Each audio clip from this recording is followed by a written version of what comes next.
pour la vie qui nous a renouvelé chacun de nous. Ce matin, nous sommes infiniment reconnaissants pour l'Esprit qui donne vie à toutes choses et qui nous permet d'être là ce matin. Quel que soit ce qui n'a pas fonctionné hier, quel que soit ce que tu attends, quel que soit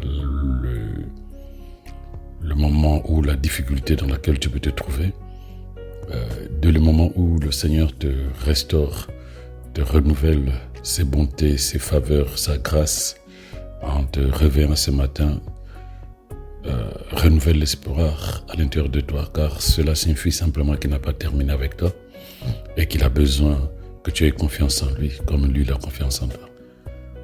Voilà pourquoi nous le serons infiniment reconnaissants et nous rendrons grâce à Dieu à chaque instant. Ne regardons pas nos vies avec les yeux de la chair, nous regardons nos vies avec les yeux de l'esprit, les yeux de la foi. Car le Créateur, celui qui nous a permis d'être sur terre, a dit qu'il a des projets de bonheur pour nous. Et tant que ces projets de bonheur ne sont pas visibles, ne sont pas encore visibles, cela signifie simplement que nous continuerons à espérer, à croire et à vivre dans la même pensée que lui, car il est fidèle à sa propre parole. Que le Seigneur soit infiniment béni. Au nom de Jésus, nous le disons Amen.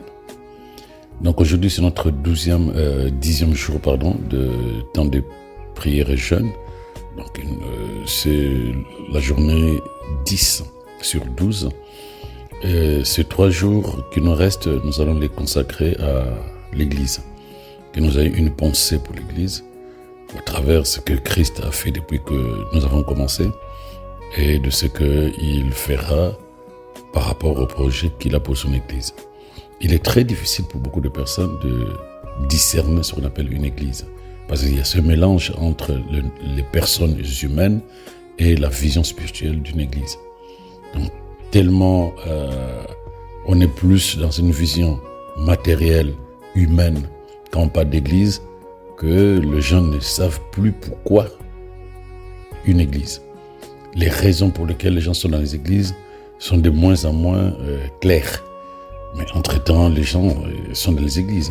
Il y a ceux qui vont d'une église à une autre sans savoir véritablement ce qu'ils cherchent. Mais en étant faire partie d'une église ou d'une assemblée, ce n'est pas une option. Spirituellement, ce n'est pas une option. C'est une nécessité pour un chrétien qui veut grandir, qui veut être édifié, qui veut exercer des dons, des talents, des capacités que Dieu a mis en lui. Il a besoin de se retrouver dans une assemblée. Car c'est au sein d'une assemblée que ces dons, ces capacités, ces talents vont se développer. Difficile de discerner ça, de comprendre, mais malheureusement, c'est la vérité. La vérité, parce que le plan de Dieu, lorsque Jésus dit « Je bâtirai mon église sur cette pierre », mon église, signifie qu'il a mis en place toute la procédure à même de pouvoir transformer cette église, son assemblée, en centre de transformation, de guérison, de salut, de victoire, de santé divine, de faveur divine. Bref, un centre où la vie de Dieu en Christ se manifeste. Donc tu te déconnectes de ce centre, tu ne peux pas. Quand j'ai du centre, c'est comme une sorte de centre de formation, une sorte de maison de transformation. Donc quand tu comprends, il dit c'est mon église. Donc l'église, dans la vision spirituelle, tu ne peux pas prendre l'église comme un bâtiment ou un groupe de gens qui se mettent ensemble en train de chanter des chansons religieuses ou chrétiennes. Non, c'est l'assemblée dans laquelle Christ repent sa vie. Voilà pourquoi sa volonté est que nous fassions partie de cette communauté appelée Église, parce que sa vie y est. Malheureusement, certaines personnes font le choix de s'exclure de l'Église parce qu'il y a des blessures, parce que, voilà, bref, l'humanité a pris place là où les gens devaient s'intéresser davantage à faire partie d'une église, en disant, waouh, il faut que je trouve une église où je me nourris, où la vie de Dieu coule. C'est vrai que beaucoup d'églises communautés, beaucoup d'églises bâtiments ont eu à décevoir. Mais comme j'aime le dire, je ne pense pas que lorsque tu as eu un problème avec un restaurant italien, après avoir mangé là-bas, tu as eu une gastro, que plus jamais tu ne mangeras dans un restaurant italien. Tu vas chercher, tu trouveras toujours un restaurant italien qui te fera du bien parce que ils auront à préparer mieux que là où ils étaient. Parce que c'est la nécessité qui doit primer sur le petit problème qu'on peut trouver entre humains. La nécessité d'être membre d'une église qui doit être prioritaire par rapport à tout ce que les gens peuvent se dire et se faire dans une assemblée. Donc, ce n'est pas une option. Et quand dans Colossiens 1, verset 18, la Bible déclare « Il est la tête du corps », donc il parle de Jésus, il est la tête du corps qui est l'Église. Donc, automatiquement, tu sais que Jésus est la tête de l'Église et l'Église est le corps de Christ. C'est en lui, donc en Christ, que commence une nouvelle vie. Lorsque tu es en Christ, comme nous le savons, 2 Corinthiens 5, 17, celui qui est en Christ est une nouvelle personne, les choses anciennes sont passées. Donc celui qui vient en Christ, il n'a plus de passé. Les choses anciennes sont passées, toutes choses sont devenues nouvelles. Oh, Christ est dans son Église. Puisque l'Église, c'est son corps et lui, il est la tête. Donc les deux sont indivisibles.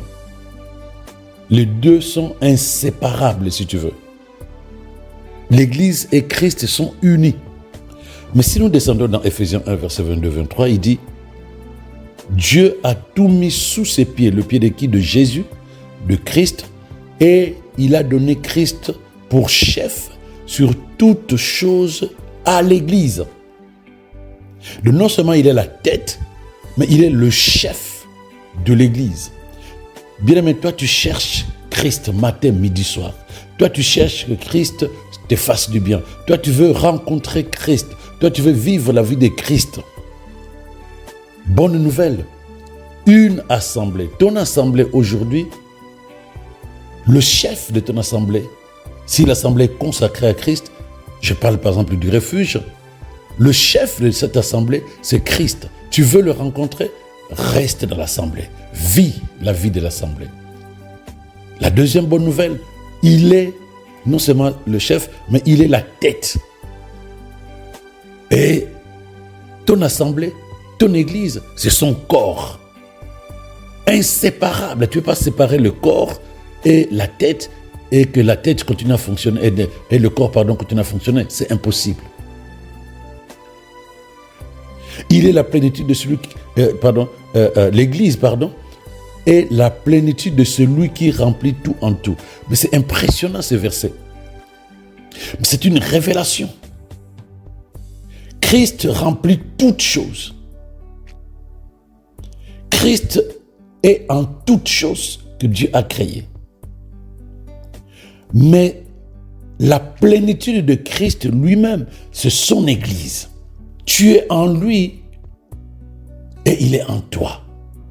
Non seulement tu es en lui et il est en toi, mais il remplit son Église et son Église est sa plénitude.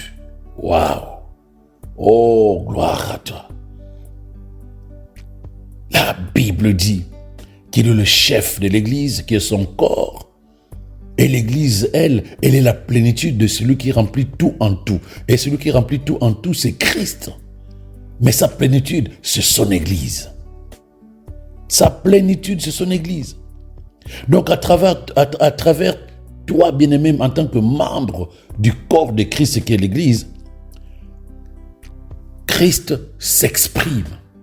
Donc lorsque tu es attaché à ton Église, lorsque tu es membre de ton Église, Christ s'exprime au travers de toi. Christ se manifeste au travers de toi. Il va exprimer son amour pour le monde. Il va exprimer la paix pour le monde. Il va exprimer, manifester sa puissance dans le monde par rapport aux œuvres de l'ennemi et aux puissances des ténèbres qu'il a détruites, qu'il a vaincues. Il est celui qui va s'exprimer pour établir le royaume au travers de son Église, mais au travers chaque membre de son Église qui est son corps et qui est sa plénitude. Voilà pourquoi il a déclaré effectivement dans Matthieu 16, 18, « Moi je le déclare, tu es pierre et sur cette pierre je construirai mon Église. Et la mort elle-même ne pourra rien contre elle, parce que lui il a vaincu la mort. » Aucune mort ne peut vaincre son Église qui est son corps. Il a vaincu la mort, lui la tête. Son corps ne peut pas vivre la mort. Et les membres de son corps ne peuvent pas vivre la mort. Quand Saul de Tarse, donc Paul, quand il était encore Saul de Tarse, quand il a été l'instigateur de la persécution des chrétiens dans l'église primitive, Jésus lui est apparu sur le chemin de Damas et lui a fait comprendre qu'il était dans un projet fragile. Parce que lui, il voulait détruire le chrétien. Bref, il voulait détruire l'église. Mais Jésus avait déjà proclamé qu'aucune mort ne va prévaloir dans son église. Donc si son église est protégée de la mort, quelle qu'elle soit, les membres sont protégés de la mort, quel qu'ils soient. Les membres sont protégés de la mort, quelle qu'elle soit. Cela signifie que tout ce que tu as, bien-aimé, est appelé à vivre parce que Christ est la vie. Et tu es membre de son corps qui est l'Église.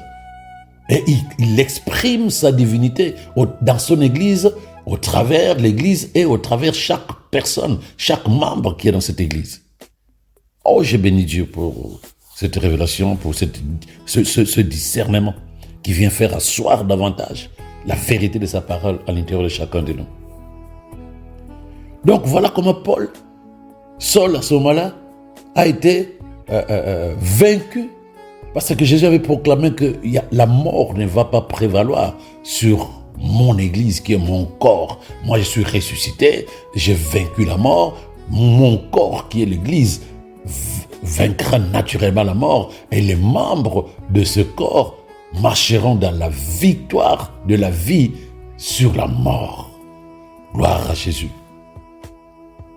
Donc lorsque il s'est dirigé vers Damas, parce qu'il est parti voir, le grand prêtre pour leur demander une lettre de recommandation pour aller à Damas. Donc, rappelle-toi que ces lettres l'autorisaient, s'il trouvait là-bas des hommes et des femmes qui suivaient la voie du Seigneur, de les arrêter, de les amener à Jérusalem, où ils étaient amenés à être tués. Mais sur le chemin, Jésus se montra à lui.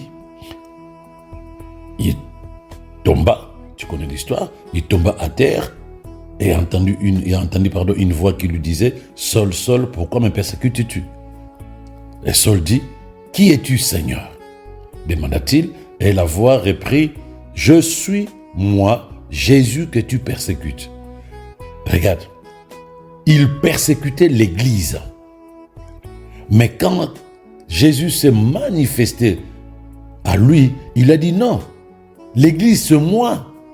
Il n'a pas dit tu persécutes mon Église. Il a dit je suis Jésus que tu persécutes. Donc lorsque tu prends l'Église, ne la prends pas comme un bâtiment, ne la prends pas comme un conglomérat de personnes qui viennent chanter, danser puis s'en vont. Non, dis-toi c'est le corps de Christ. Je prie bien aimé que nous traversons 2023 avec la conscience que l'Église c'est le corps de Christ. Loin de tous les termes que tu connais. Non, que tu te dises c'est le corps. Jésus est la tête, tu vois comme un corps humain. Jésus est la tête et l'Église est le corps. Et les membres de l'Église sont les membres de ce corps. Les bras, les doigts, les yeux, les oreilles.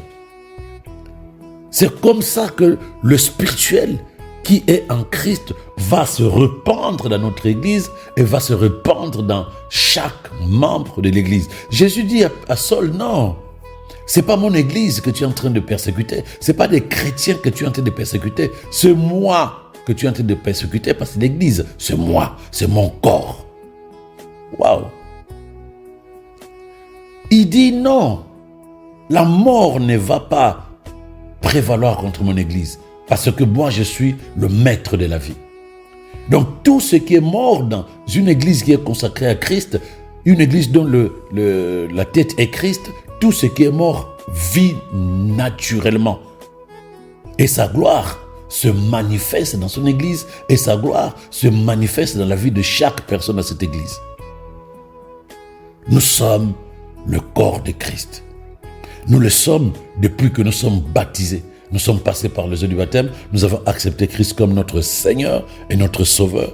Nous nous sommes unis à lui par l'action du baptême qui symbolise notre mort et notre nouvelle naissance en Christ. Béni sois-tu, Seigneur. Merci pour l'amour.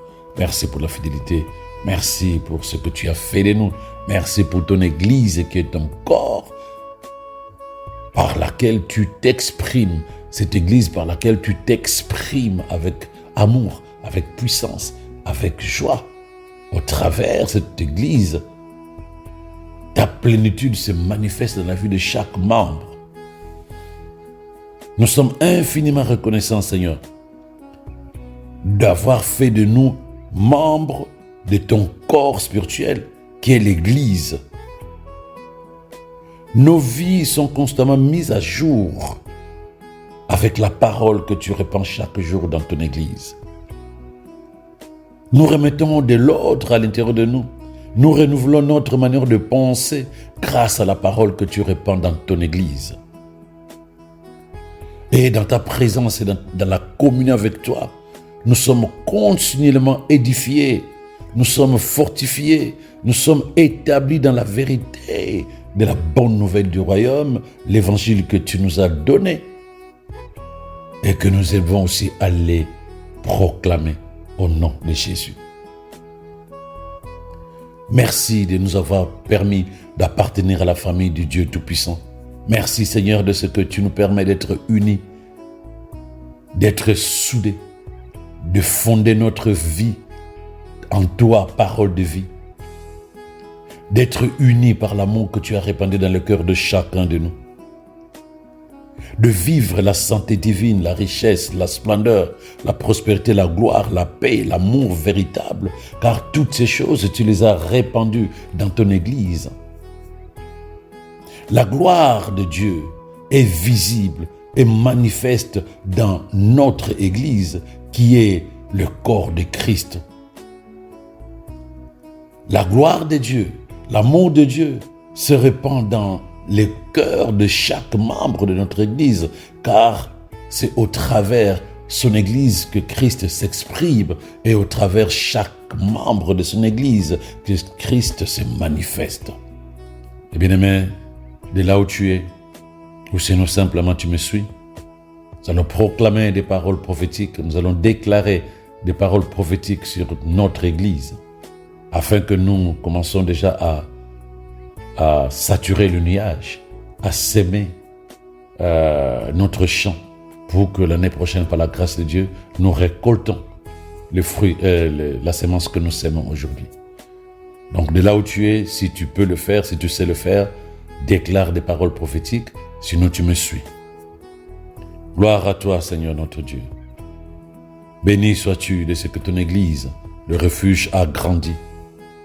Et nous aussi, nous grandissons dans la compréhension, dans la connaissance, dans l'exercice de notre autorité, dans l'exercice de notre domination sur le monde des ténèbres en Christ Jésus.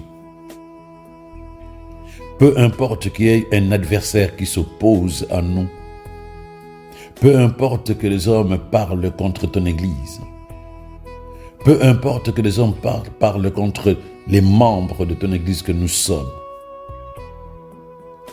quelle que soit la personne spirituelle ou humaine qui veut se lever pour entraver l'œuvre de l'Évangile que tu as institué au travers l'Église, le refuge, Seigneur, nous croyons et déclarons que ces efforts sont vains, car tu as proclamé qu'aucune œuvre de la mort ne va prévaloir sur ton Église.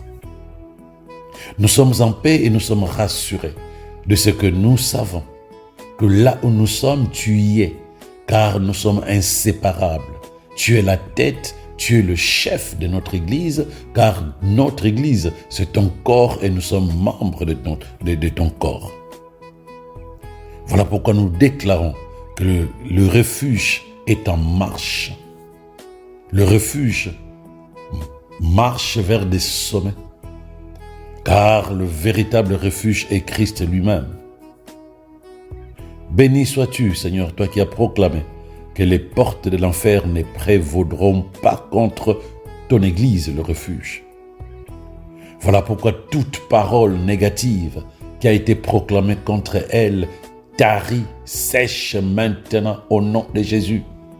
Et nous voyons ta parole ensémancée dans les cœurs et dans ton Église, germer, croître, devenir une forêt luxuriante. Et chaque arbre porte des fruits, chaque membre s'épanouit et porte des fruits, et chaque vie devient un témoignage pour la gloire de ton nom. Nous avons la domination sur les princes détrônés des ténèbres. Nous avons le pouvoir sur les principautés, les puissances et les forces spirituelles du mal dans les lieux célestes. Nous avons le mandat de diriger les choses sur la terre. Nous avons le mandat de libérer les âmes qui sont encore emprisonnées par l'ennemi pour les amener à Christ. Nos vies témoignent dans l'environnement dans lequel nous sommes. Et nous sommes des milliers à célébrer Christ au refuge. Nous sommes des multitudes à élever le nom de Jésus-Christ au refuge. Et nos vies éclairent car nous sommes lumière connectés à Christ pour éclairer le chemin de ceux qui marchent encore dans les ténèbres. Nous te sommes infiniment reconnaissants pour ton Église, notre Église, pour ton corps, notre Église. Pour nous, nous bénissons ton nom, nous te rendons les honneurs qui te reviennent, avec action de grâce, dans le nom de Jésus. Amen. Shalom bien-aimé. Aie une pensée aujourd'hui, aie une pensée pour ton Église. Ce que tu veux dans ton Église, imagine ça et rends grâce à Dieu. Donc dans la journée, prends le temps d'imaginer ce que tu veux pour le refuge et rends grâce à Dieu. Rends grâce à Dieu, prends le temps. Excellente journée bien-aimé. Shalom à toi.